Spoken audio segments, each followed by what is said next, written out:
What is IP, intellectual property? What's the difference between intellectual property and trademark? And how does it immerse itself in technology and the drive of the business? Because most of the business people and people who are working in corporates, they think like maybe the law part, it's maybe when you have a case, but actually maybe it can drive business development for opening opportunities. Yeah. Yeah, so I resonate and agree with what you are saying. Most would go for other areas of law or segments of law thinking that is the most crucial part of the business. But what most businesses and people forget is that IP is the most valuable asset that a company should hold or should have and should be taken care of. Because when you speak of IP, we are talking of, in broader term, when you speak of intellectual property, we mean it's the creation of the mind. So what comes after the creation of mind also branches out in terms of what we label as copyright, we label as trademarks, we label as patents, we label as trade secrets, we label as industrial designs, things like geographical indications. They all fall under that perspective. But when it comes to a business, in a business, when let's say you start out as a startup, let's say, when you're starting out, you go and form a company, let's say at Brera. But then you have a name, and most would say, I rather go and do a logo. So when you create that logo for the business, now that represents your business, and that is what you call a trademark. So it could be a symbol, it could be a word that you don't protect, or which now represents the brand that you have. Of which in Tanzania, it's separate. You can register it in Tanzania mainland, but if you go to Zanzibar, the law is different. You also have to register in Zanzibar, of which most businesses don't know.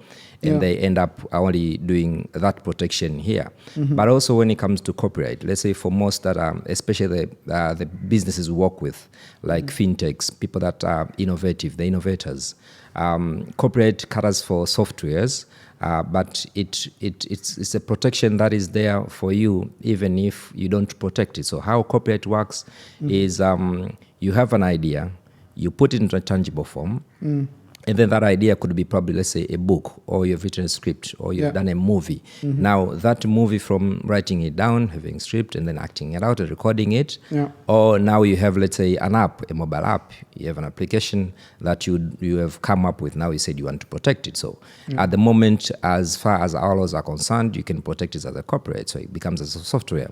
So you can do your source codes, you can do your user interface, all that can come into, and then you make an application.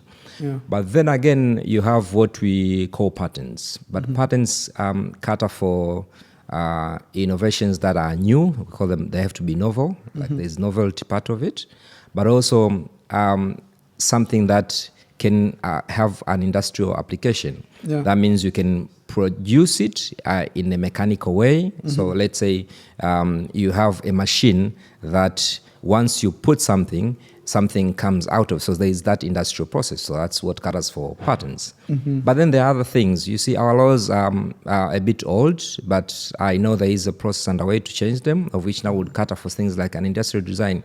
Let's say you come up with an innovation that it can be molded. Like let's say you have, let's say, how to create a bottle that has a different shape, and that design you can do it under industrial design. So we're looking for a compounding law that can cater for that. But so for most businesses, if you have your trademark registered with BRELA, you have your copyright registered with COSOTA, and then you have your patent registered with BRELA as well. That also adds value to the company because that is an intangible asset. Well, say you want to come and sell a company, let's say in the future, or you want to bring in more investment, you want to get funding. So that funding also current, are you protected?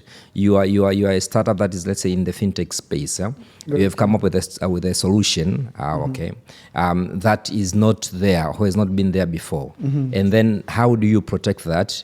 It has to be with IP. And when, let's say, you want to get funding for it, whether it's an angel investor coming in or not, they'll look at, is it protected? What is the risk there? Is this yours, that innovation bit? So I feel like that is the most important part of which people ignore. But then again, of recent, we have read what is called the Personal Data Protection Act that has come into place. The government and President Samia Suluhu Hassan has pushed for that, and we saw the minister launching it. They launched the commission, of which is under the act as well, which subjects to businesses, especially that are in the tech space, to since they collect data a lot. So you have to register data collectors, the processors as well, and then there is a commission that hears complaints because data gets so abused, and data also cuts across. You can be selling data or sending data to a company, let's say in Kenya. So that also is a narrative that most businesses don't adhere to. So you have to register for that as well. So that covers for what intellectual property is. And what businesses should know and should be able to capture and make that as part of their businesses, because that is one of the most valuable assets. We can see, for example, in Kenya, they have an act that caters for intangible assets, meaning that you can take that intangible asset, like an IP asset, you have a trademark certificate, you have your corporate certificate, now you can use that as collateral. So that is something that is bound to come very, very soon, knowing that even the country is pushing towards technology and innovation. So there could come a time whereby you can take that to a bank and get use that as a collateral to scale your business, to get a loan and stuff like that. So I believe that is an area that most business should look into and should uphold. Yes, and in a nutshell, that is what IP or intellectual property is. And I agree with you, because in most of the companies, especially like on a startup or any company which want to raise fund, on due diligence for the VC and PE, the most important thing is they want to understand all the IP which the company has, and also if those IPs are owned by the company, because sometimes it depends on the idea which maybe either come from the partner, come from the employees, and how it have been protected. Very true. But for in a layman language is the IP. It's also added value as a asset for the company. And now, what happens if you have registered according to Tanzanian Act law or in other country Act of law? And then now you see with the world of internet, these things can be replicated maybe in any other country across the world.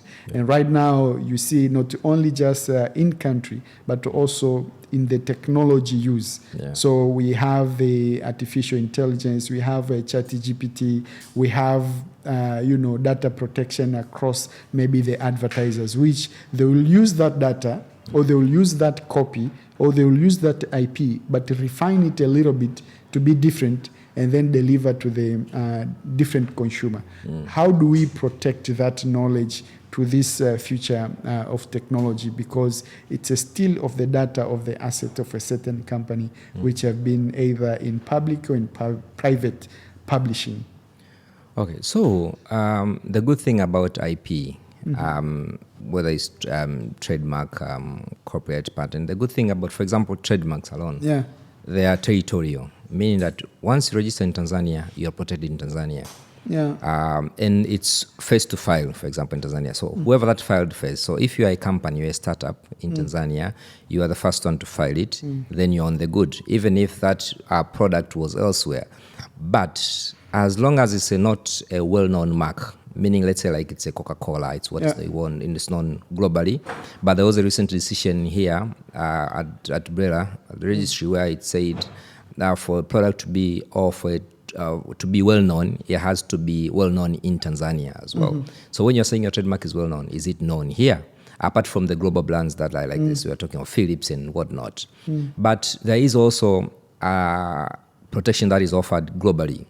Or let's say if we start with Africa. Africa, we have what's called ARIPO, which caters for English-speaking countries, and OAPI for French and most of West African countries. So you can register. For example, ARIPO alone has about 13 countries that you can register to. So you can protect your trademark or your patent across those countries. So you apply as one application, and it's protected all over. So if you are doing an innovation, or you want to, that in the next, let's say, it's something that is a product that will be able to scale up, it's be able to cut across regions.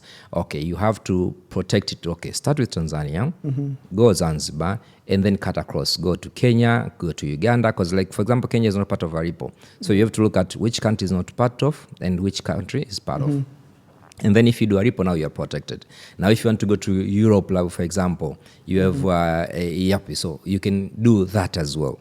So globally, you can protect it. Here you can protect it. But then if you have taken someone else's idea and tweaked it a bit, of which now it becomes different, that also can be registered. For example, if it was a patent. So, like, patents, they are there for longer, 20 years, and then it becomes to public domain. But you could tweak it after, and it comes something else. So they could even grant it to you, but they call it a lesser patent. They could be like a UT model. Yes. For trademarks as well, so you can register it. You register it for 7 years, and then after that, for 10 years, you have the renewal. But if you don't renew, then it can fall under someone else. They come and claim it. But the good thing is that you can protect it territorially.